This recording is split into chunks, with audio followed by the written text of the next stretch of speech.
Peszkowski. Waterloo, Leicester Square, anyone, anywhere. Waterloo, Leicester Square, anyone, anywhere. Please help me welcome Nikolai Peszkowski.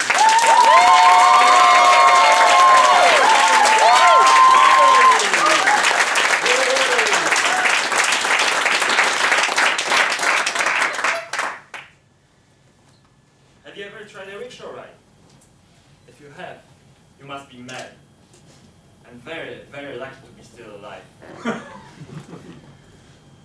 This can be extremely dangerous experience, especially if your rider, the person that is giving you a lift, just arrived to London. He's still confused on which side of the road he should be. And his rickshaw never even tried to pass any technical test. Ladies and gentlemen, Mr. Contest Chair, tonight I'm going to tell you about my first job in London, about the time when I was a rickshaw rider.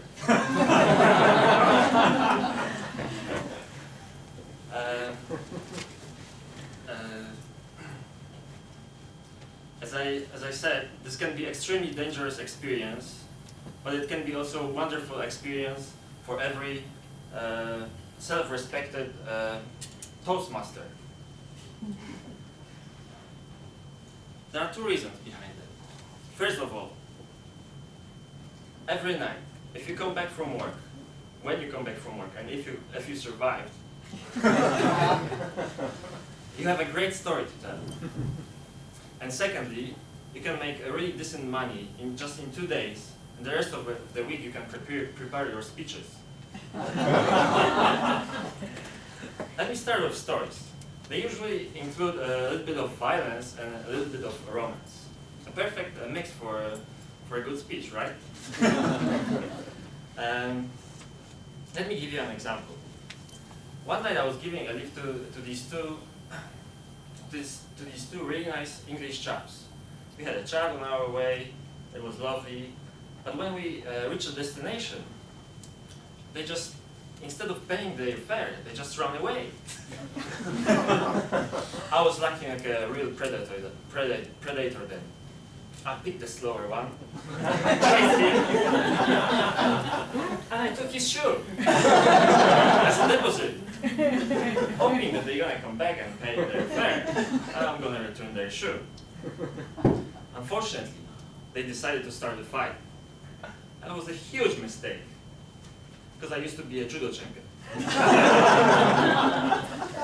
It took me a while though to get on top of these two, but eventually I was standing like that, calling the police, of course, as a proper citizen of European Union. And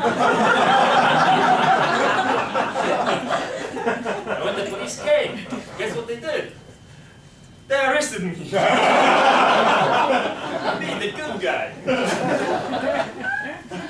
I was trying to explain, I was using my poor English to explain that they were the bad guys, I was the good guy. Fortunately, your wonderful country is a country under CCTV, and it was the CCTV footage that saved me from prison.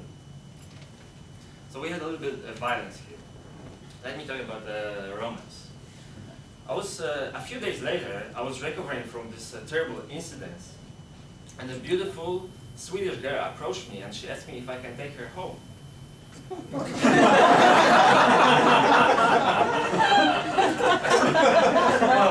can I do? I said yes.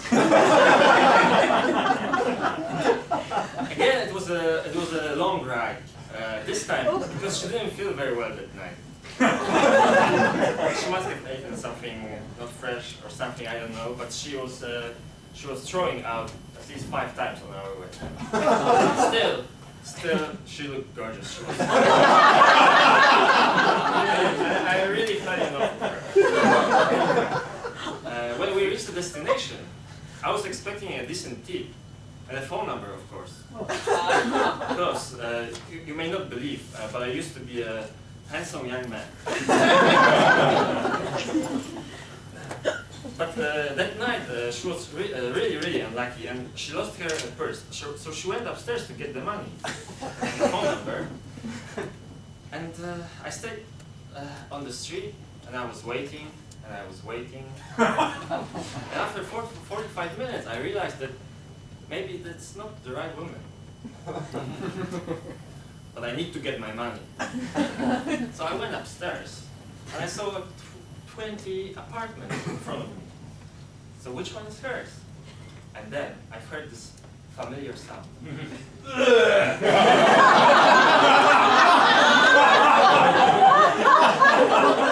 So I followed the sound. I found the door. First, I knocked the door. I was banging, calling, Inga, open the door. Nothing. Then I was thinking about calling the police. But from the previous experience, I decided to call the ambulance. So maybe something happened to her. That's why she doesn't want to. She is not opening the door. When they arrived, they just opened the door because she left it open. They found her on the floor, sleeping, with money in her hand. She wasn't such a bad girl. We put her in a bed. I got my money, and that was my end of my romance, I'm afraid. But I got my money. And let's talk about money now. Because, as I said, this is an important part of this business.